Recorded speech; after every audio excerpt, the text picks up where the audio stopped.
Bonjour et bienvenue dans cette vidéo. Si tu ne me connais pas encore, je m'appelle Pamela Dumont et je creuse avec toi la parole de Dieu dans le but que toi et moi nous puissions être encouragés dans notre marche avec Dieu, dans notre foi et avoir confiance au plan de Dieu pour notre vie. Et si tu n'es pas encore abonné à ma chaîne, n'hésite pas pour ne pas manquer mes prochaines vidéos.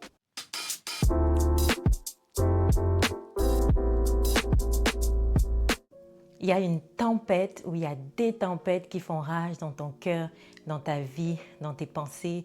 Et c'est le tourbillon, une mauvaise nouvelle par là, un imprévu qui vient bouleverser tous tes plans et tu n'arrives même pas à trouver la paix. Tu te dis, est-ce que tu vas pouvoir même traverser la tempête que tu es en train de vivre dans ta vie en ce moment? Ne t'inquiète pas, j'ai une très bonne nouvelle pour toi. Elle finira par passer cette tempête.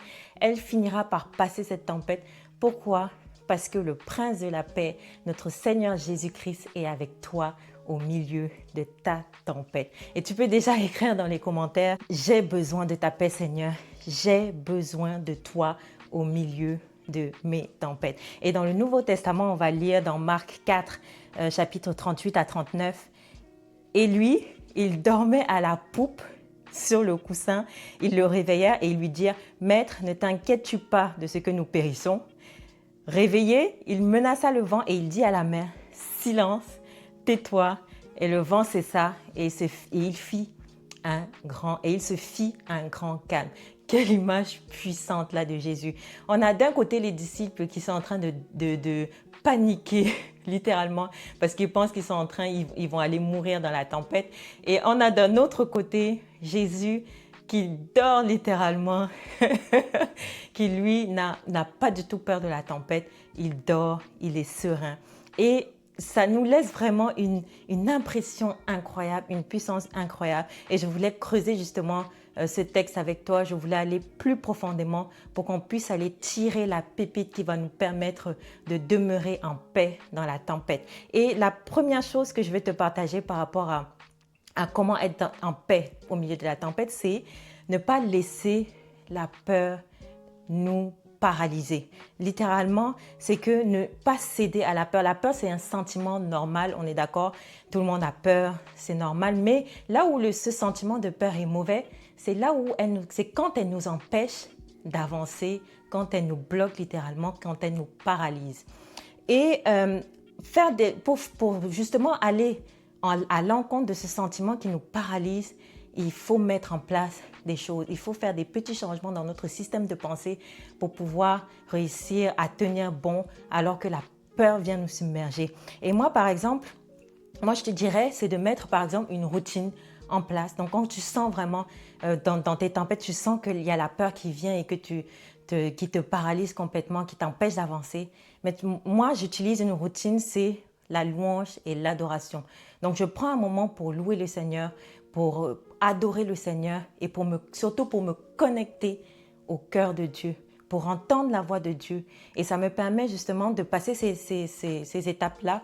Ça me permet de pouvoir prendre une journée en plus, avoir le courage d'avancer une journée en plus, avoir le courage d'avancer une semaine en plus et de pouvoir tenir bon pendant la tempête. Et ça me rappelle qu'au moment où la peur te gagne, il ne faut jamais oublier qui est dans la barque avec toi. Jésus est dans la barque avec toi et il a l'autorité pour dire à la tempête de cesser, pour faire taire la tempête. La paix, ce n'est pas l'absence de tempête. La paix, c'est la confiance en la personne qui est avec toi dans la tempête, à la personne qui est avec toi dans la barque. Et deuxièmement, ce qu'il ne faut pas oublier, c'est que Jésus garde le contrôle quand il est dans la barque. Il garde le contrôle quand tout semble perdu. Et il ne panique pas. Et il va déclarer avec une parole d'autorité, silence, tais-toi, et immédiatement, le vent va s'arrêter. Donc Jésus, lui, il demeure en maîtrise complète, en maîtrise totale de la situation. Tellement qu'il est en maîtrise, il est en train de dormir dans la barque. Donc lui, il n'a pas peur. Donc en fait, ça veut dire que l'autorité divine que Jésus a, ça doit nous donner le courage de nous fixer, de nous fixer sur lui au milieu du chaos. Donc ça veut dire que, par exemple, toi, tu as perdu ton travail, par exemple, dans ton couple, ça ne va pas bien, ton mariage est en danger, peu importe la tempête que tu traverses en ce moment, si tu gardes les yeux fixés sur Jésus, tu vas trouver la paix, hors de tout doute. Et moi, je crois vraiment que pour trouver la paix, il faut aussi aller dans la parole de Dieu. Par exemple, ce que tu peux faire, c'est proclamer des versets comme dans Jean 14, 27, « Je vous laisse la paix, je vous donne ma paix ». Et tu peux dire même dans le psaume 46, 2, « Dieu est pour nous un refuge et un appui, un secours qui ne manque jamais dans la détresse. » Et en plus de ça, moi, je crois vraiment au pouvoir des déclarations. Je crois vraiment que les déclarations ont un pouvoir pour changer l'atmosphère dans notre vie. Et je vais faire des déclarations avec toi. Je vais en prendre quelques-uns qui vont t'aider à traverser la tempête. Donc, si tu veux, là où tu te trouves en ce moment, tu peux répéter avec moi ces déclarations-là pour que tu puisses prendre le courage d'aller de proclamer de la victoire sur tes tempêtes. On va commencer par la tempête n'a pas le dernier mot. Jésus est dans ma barque. Amen. Je choisis la confiance et non la peur. Je proclame silence, tais-toi au milieu de mes inquiétudes. Amen. La paix de Dieu garde mon cœur et mes pensées en Jésus-Christ. Je ne serai pas ébranlé car l'Éternel est mon refuge et mon rocher. Je ne regarde pas la tempête, je fixe mes yeux sur Jésus. Je reçois aujourd'hui une paix qui surpasse toute intelligence. Ma vie est entre les mains de celui qui commande au vent et à la mer. Je déclare que cette tempête passera, mais la fidélité de Dieu demeure. Je t'entends même déjà dire Amen à toutes ces déclarations-là. Et pour finir, on va partir dans la troisième posture, c'est que les tempêtes ne sont pas seulement faites pour qu'on y survive. Les tempêtes, des fois, Dieu permet qu'on soit dans une tempête pour nous transformer, pour nous amener à un autre niveau, pour pouvoir nous propulser dans la destinée qu'il a préparée d'avance pour nous. Et oui, parce que le but de l'épreuve, c'est pas simplement de traverser l'épreuve.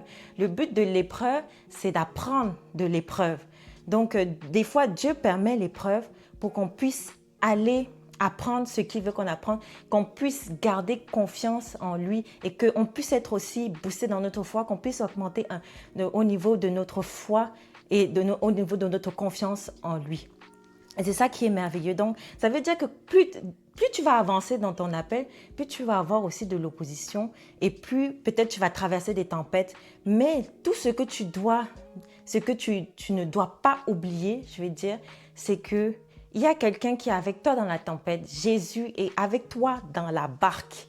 Et il ne t'abandonnera pas. Il ne sortira pas de la barque. Il sera avec toi. Donc, peu importe ce que tu traverses aujourd'hui, peu importe que tu as l'impression que tu ne vas jamais sortir de la tempête, c'est Jésus qui te donne la paix dans ta tempête et il va traverser la tempête avec toi.